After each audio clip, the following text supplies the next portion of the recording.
Hello again, my name's Gabe Zollner. If you've watched some of my recent videos, I made a couple that talked about the importance of having members of Congress, including the executive branch, tested for drugs and alcohol. And the reason that is somewhat obvious. One of my viewers sent me an interesting article, and it's in the National Enquirer. And the title is John Boehner's Booze Scandal. Well, it appears that that explains why he cries as easily as he does, because he's usually loaded on booze. They say in this article that he used to like whiskey, but now he's gone to Merlot.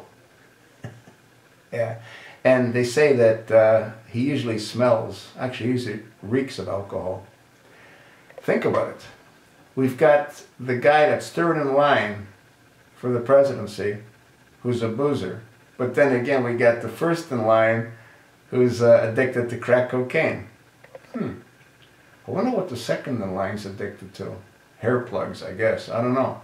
But anyway, the reality is that this article proves the importance of making certain that our elected officials are clear-minded, so the decisions that they make are made with a clear understanding of what those decisions are.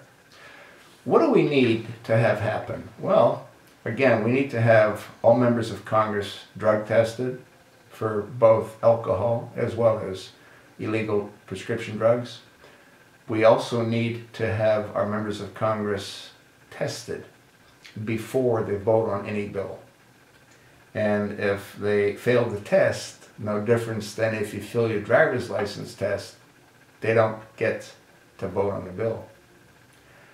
Unless these steps are taken, and that's assuming that we have a Congress in the foreseeable future and Obama doesn't turn it into a dictatorship and a banana republic, these requirements have to be put in place.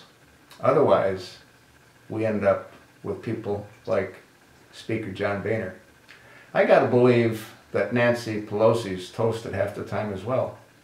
Look at her facial features. Look at the way she waves her hands around. Look at the idiotic comments that she makes.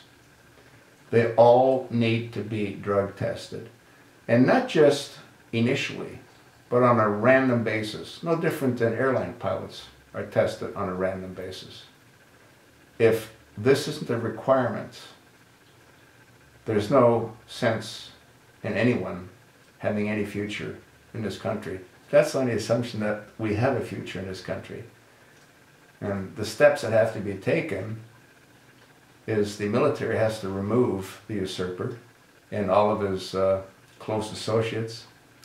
They have to be tried. In Obama's case, he should be tried for treason. In Hillary's case, and in the less than honorable Attorney General Eric H. Holder's case, they should be tried for perjury. But this really isn't about them. This is about the criticality of making certain that our elected representatives can make decisions based on having a clear mind and sound judgment. This article on the National Enquirer clearly shows that's not the case with the Speaker, John Boehner. We need to do what we can to save this country for our children and their children.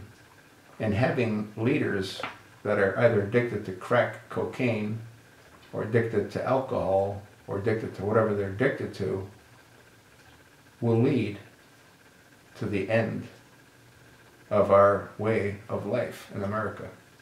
It already has, for the most part. Can we recover? Absolutely.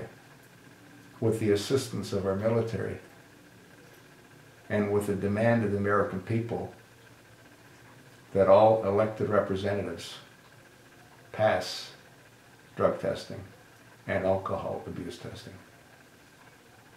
If that isn't a requirement, there's no point.